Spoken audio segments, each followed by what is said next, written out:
آئے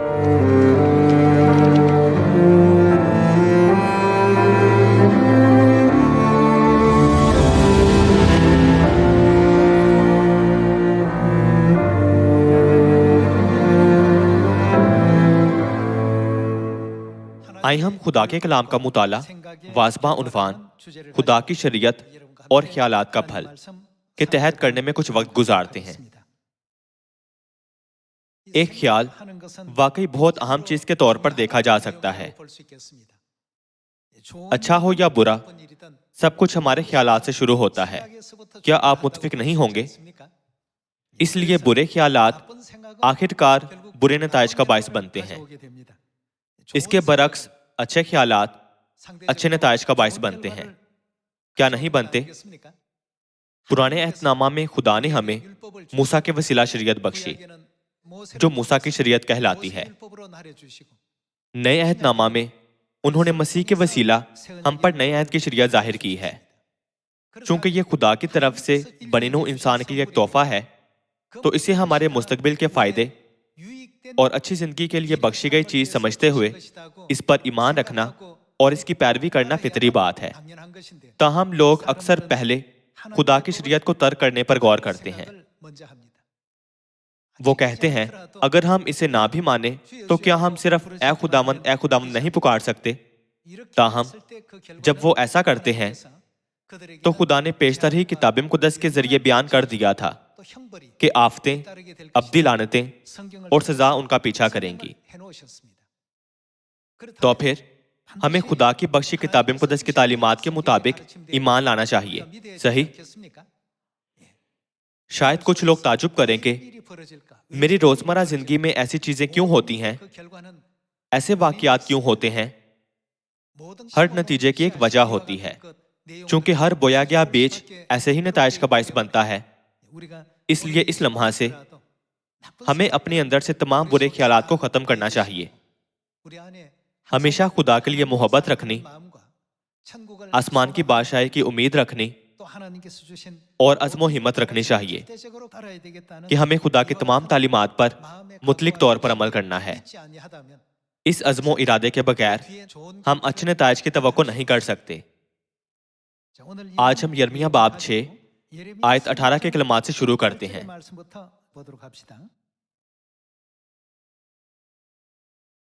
اس لیے اے قوموں سنو، اور اے اہل مجمع معلوم کرو کہ ان کی کیا حالت ہے۔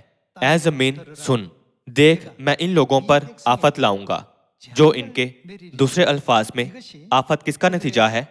اندیشوں کا پھل ہے۔ اس سے کوئی فرق نہیں پڑتا کہ انہوں نے کیا سوچا تھا، یہ آفت ان کے خیالات کا نتیجہ تھی۔ تو پھر آفت کا سامنا کرنے والوں کے کیا خیالات تھے؟ آئے ہم اس پر غور کرنا جاری رکھیں۔ یہ ان کے اندیشوں کا پھل ہے، کیونکہ انہوں نے کیا نہیں کیا؟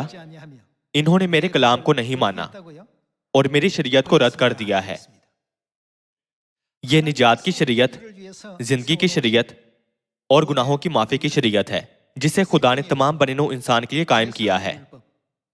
یہ واقعی حیران کن ہے کہ انہوں نے حتیٰ کہ خدا کے فضل پر مشتمل ضابطوں کو رد کرنے پر غور کیا۔ کتاب مقدس ہم پر اس حقیقت کو اجاگر کرتی ہے کہ یہ سوچ کہ خدا کی شریعت کی نافرمانی قابل قبول ہے، بالآخر آفت کا باعث بنے گی۔ آپ سب آج جو سبت ہم منا رہے ہیں وہ محض ایک عام دن نہیں ہے، حتیٰ کہ فرشتے اور آسمانی روحانی مخلوقات بھی سبت کا دن منانا چاہتے ہیں، لیکن یہ استحقاق اور فضل خدا نے صرف ہمیں بخشا ہے۔ بس نئے عہد کی شریعت یعنی مسیح کی شریعت جو ہمیں بخشی گئی ہے ہمارے لیے واقعی اہم ہے۔ آئیں یسایہ باب 24 آیت 5 سے دیکھتے ہیں۔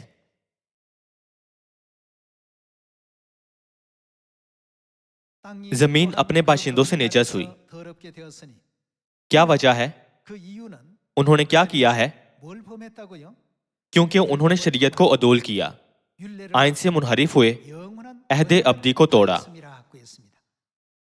یرمیہ باب 6 میں ہم دیکھتے ہیں کہ انہوں نے خدا کی شریعت کو رد کرنے کی وجہ سے آفتوں کا سامنا کیا تھا، اور یسایہ باب 24 ہمیں بتاتا ہے کہ انہوں نے شریعت کو عدول کیا، آئین سے منحرف ہوئے اور عہد ابدی کو توڑا۔ اس لیے کیا نتیجہ نکلا تھا؟ اس سبب سے لعنت نے زمین کو نگل لیا۔ ان کی بد کرداری کے سبب سے لعنت زمین کو نگل جاتی ہے اور اس کے باشندے مجرم ٹھہرے، اور اسی لیے زمین کے لوگ بھسم ہوئے اور تھوڑے سے آدمی بچ گئے۔ آیت 7، نئی میں غم زدہ اور طاق پشمردہ ہے، اور سب جو دل شاد تھے آہ بھرتے ہیں۔ ڈھولکوں کی خوشی بند ہو گئی، خوشی منانے والوں کا گل و شور تمام ہوا، بربت کی شادمانی جاتی رہی۔ اس سب کے پیچھے کیا وجہ ہے؟ انہوں نے کیا کیا ہے؟ انہوں نے شریعت کو عدول کیا، آئین سے منحرف ہوئے اور عہد ابدی کو توڑا۔ چونکہ انہوں نے سوچا اس طرح کے کام کرنا ٹھیک ہے، اس لیے ان کے خیالات کے نتیجے میں ہر قسم کی خوشی، شادمانی، سکون اور مسرت ان سے چھین لی گئی تھی۔ خدا نے ان تمام نتائج کو درج کیا جو بعد میں ہوئے۔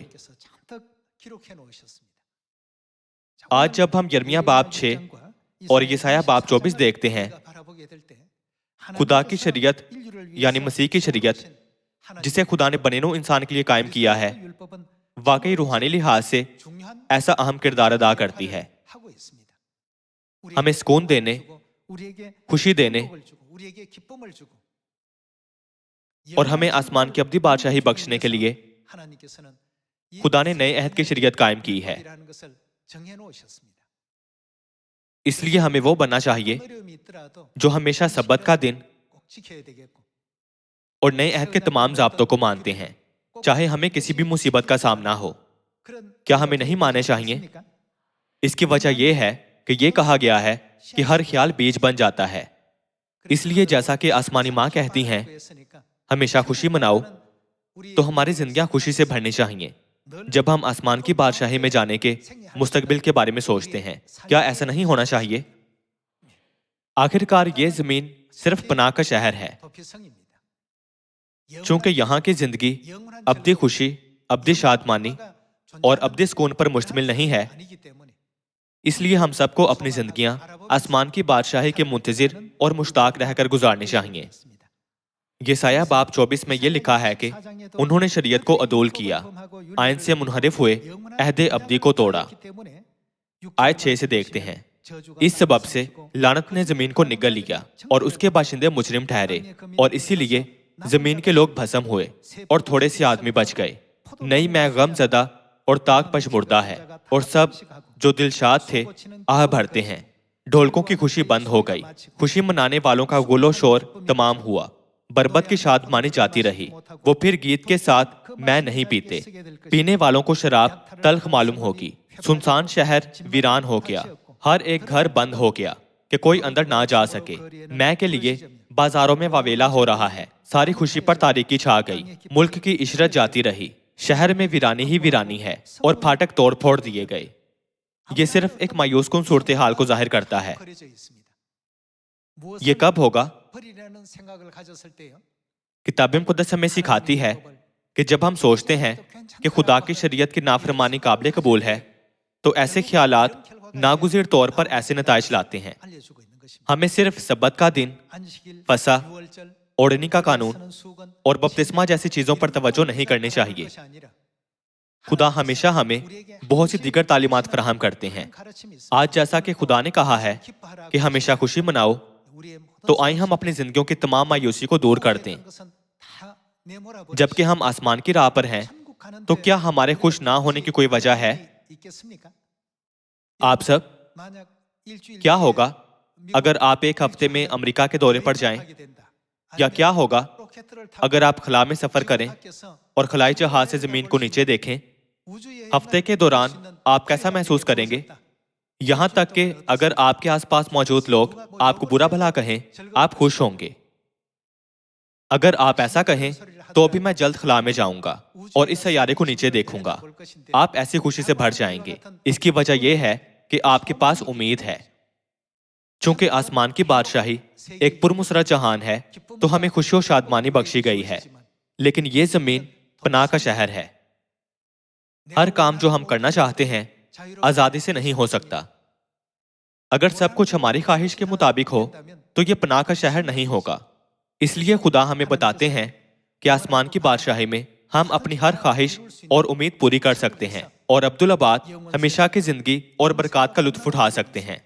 چونکہ ہم آسمان پر سب کچھ کر سکتے ہیں تو خدا نے ہمیں کتاب مقدس کے ذریعے کئی تعلیمات اور انتباہات بخشی ہیں تاکہ ہم خدا کی بخشی راہ پر چلتے ہوئے خداوند میں رہیں، خداوند میں سوچیں، خداوند میں امید رکھیں اور خوشی کرنے والے بنیں۔ نئے عہد کی شریعت جو خدا نے ہمیں بخشی ہے ہمارے لیے واقعی اہم ہے۔ جیسے ہی انہوں نے سوچا خدا کی شریعت کی نافرمانی قابل قبول ہے تو انہوں نے شریعت کو توڑا اور ابدی عہد سے منحرف ہوئے۔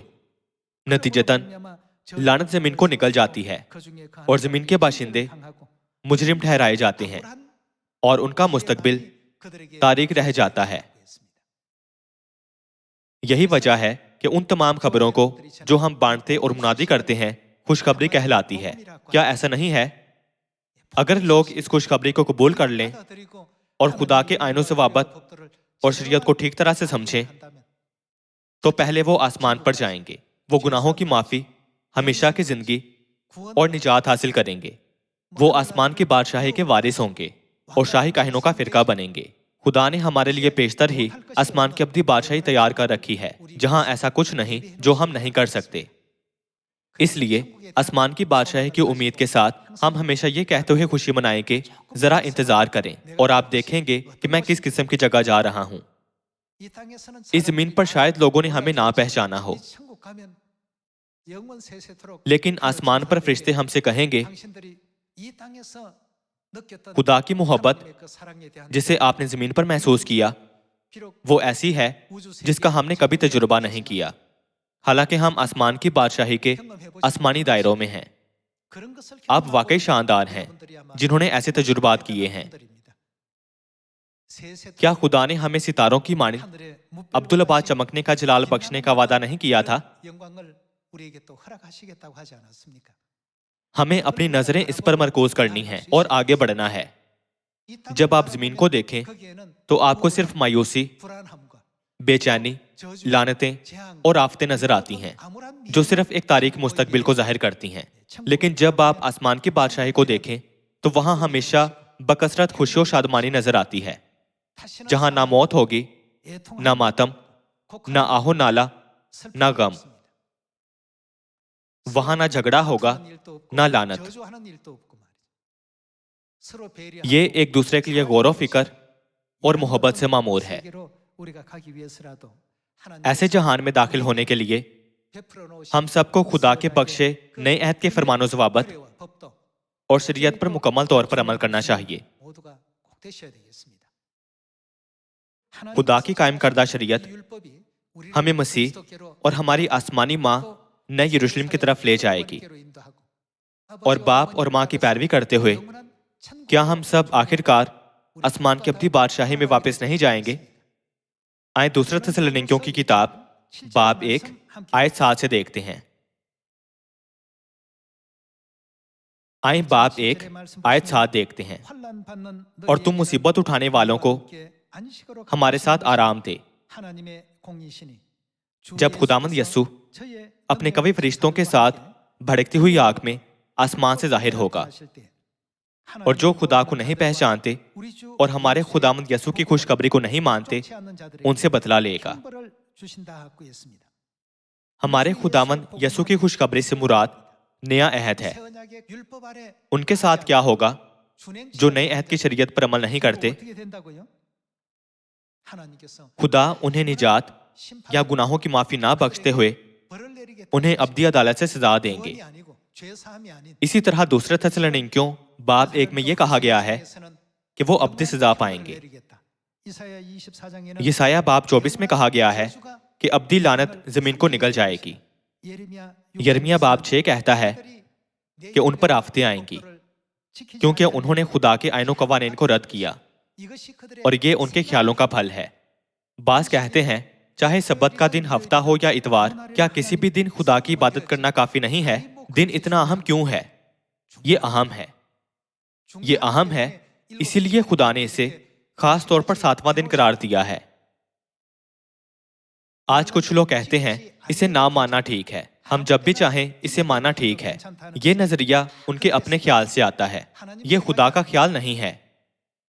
اس لیے اپنے خیالات کے پھل کے طور پر وہ آخر کار ابدی جہنم میں جا کر آفت اور لعنت پائیں گے۔ ان تمام بدنصیب واقعات کی وضاحت تمام نبیوں نے کی ہے، خواہ پرانے عہد نامہ سے ہوں یا نئے عہد نامہ سے۔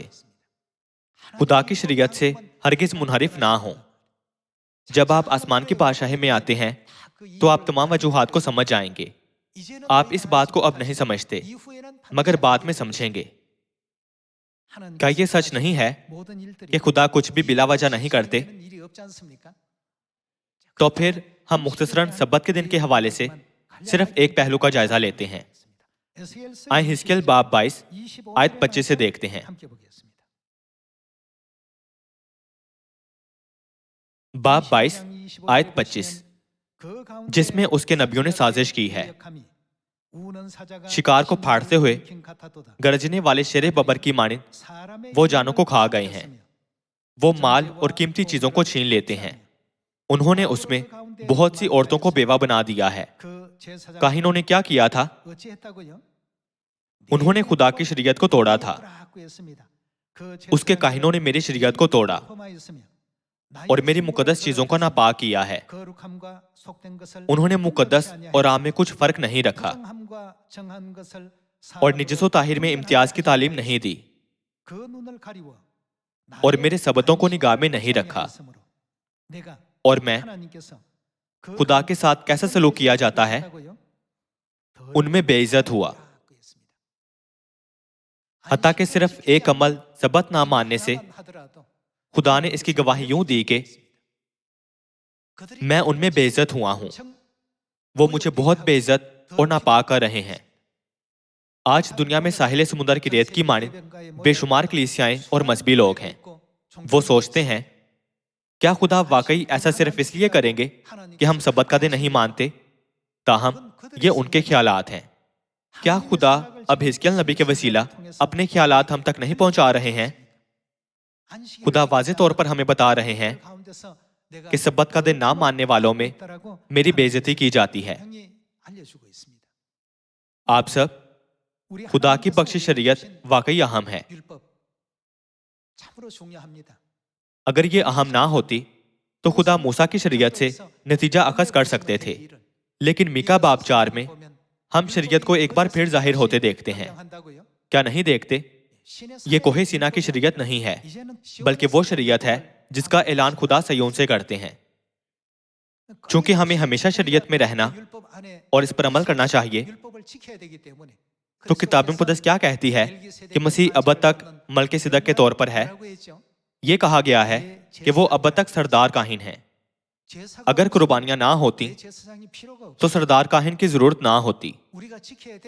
کیا سردار کاہن ان قربانیوں یعنی عبادت کے سبب سے نہیں ہے جو ہمیں گزرانی ہے؟ کیا یہ کہا گیا ہے کہ ملک صدق کے طور کے مطابق مسیح کی کہانت عارضی ہے اور پھر غائب ہو جائے گی؟ یہ کہا جاتا ہے کہ یہ ابد تک قائم رہتا ہے اور ہرگز غائب نہیں ہوتا۔ تو پھر ہم سب کو یہ سمجھنا چاہیے کہ خدا کی شریعت ہرگز غائب نہیں ہوگی، بلکہ ہمیشہ کے لیے اسی طرح موجود رہے گی۔ کیا ہمیں نہیں سمجھنا چاہیے؟ تاہم تقریباً تمام کلیسیائیں ایک آواز ہو کر کہتی ہیں ہمیں اس کی ضرورت نہیں ہے۔ اگر آپ متی باب 7 آیت 21 سے پڑھیں تو جو لوگ ایسا کہتے ہیں خدا ان سے کہیں گے اے بدکارو میرے پاس سے چلے جاؤ۔ دوسرے الفاظ میں یسوع نے کہا جہاں میں ہوں وہاں سے چلے جاؤ۔ چونکہ یسوع آسمان کی بادشاہی میں رہتے ہیں، اس لیے اگر کوئی وہاں سے چلا جائے تو اس نے اور کہاں جانا ہے۔ اس لیے ہم دیکھ سکتے ہیں کہ خدا کی شریعت ہمارے لیے کتنی اہم ہے۔ کیا ہم نہیں دیکھ سکتے؟ خدا کی شریعت ہماری آنکھوں کو روشن کرتی ہے، ہماری روحوں کو تازگی بخشتی ہے اور ہماری روحوں کو گناہ سے بچاتی ہے تاکہ ہم خدا کی بادشاہت میں لوٹ سکیں۔ اس میں ایسی غیر معمولی قوت ہے۔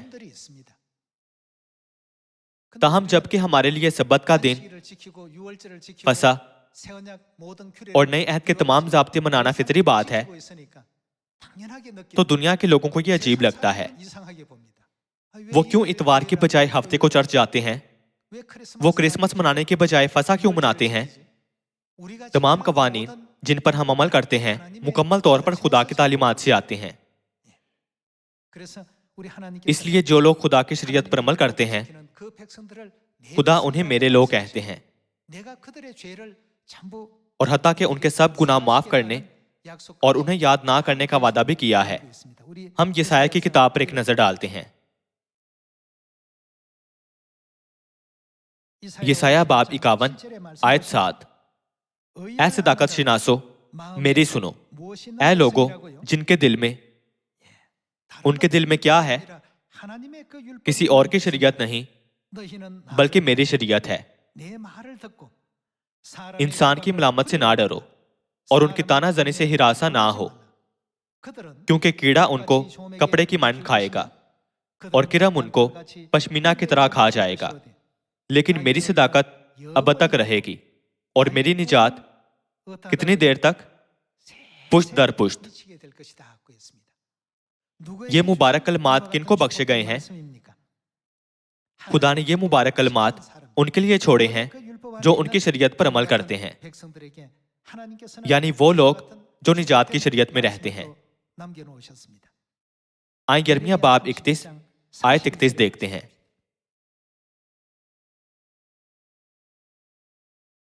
دیکھ وہ دن آتے ہیں، خداوند فرماتا ہے، جب میں اسرائیل کے گھرانے اور یہودا کے گھرانے کے ساتھ نیا عہد باندھوں گا۔ آیت 33۔ بلکہ یہ وہ عہد ہے جو میں ان دنوں کے بعد اسرائیل کے گھرانے سے باندھوں گا۔ خداوند فرماتا ہے، میں اپنی شریعت ان کے باطن میں رکھوں گا اور ان کے دل پر اسے لکھوں گا، اور میں ان کا خدا ہوں گا اور وہ میرے لوگ ہوں گے۔ اگر کسی کے پاس خدا کی شریعت نہیں ہے تو وہ یقیناً خدا کے لوگ نہیں ہیں۔ پس فلیپیوں کی کتاب کے مطابق ہمارا وطن کہاں ہے؟ جن لوگوں کا وطن آسمان پر ہے انہیں یقیناً خدا کی شریعت کو تھامے رکھنا چاہیے۔ کیا سبت خدا کا حکم نہیں ہے؟ فسح کے بارے میں کیا خیال ہے؟ خدا ہمیں اسے ماننے کا حکم بھی دیتے ہیں۔ خدا نے خروج باب 12 اور 13 میں فسح منانے کا حکم دیا تھا، اور لوکا باب 22 میں ہم یسوع کو دیکھتے ہیں جن کو آرزو تھی کہ وہ پطرس اور یوحنا کے ساتھ فسح منائیں۔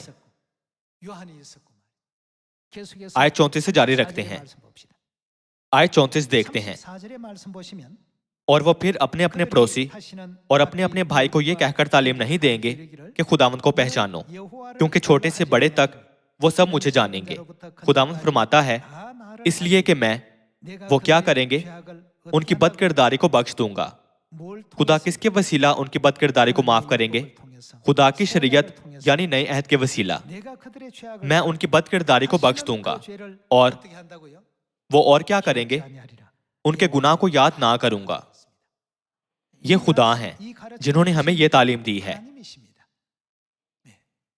یہ خدا ہی ہیں جو ہمیں شریعت پر عمل کرنے کا حکم دیتے ہیں۔ تاہم یہ ہمیشہ شیطان ہوتا ہے جو خدا کے خلاف باتیں کرتے ہوئے ہمیں اسے نہ منانے کو کہتا ہے۔ اپنے خیال کے پھل کے طور پر وہ ابدی ہلاکت کے گڑھے میں گر رہے ہیں۔ عورت کی باقی اولاد کے لیے جو آخر تک خدا کی تعلیمات کے مطابق ان کے آئین و قوانین اور ضابطوں پر عمل کرنے کی قسم کھاتی ہے، خدا نے انہیں سب قوموں میں سرفراز کرنے کا وعدہ کیا ہے۔ خروج کی کتاب باب 20 کھولتے ہیں۔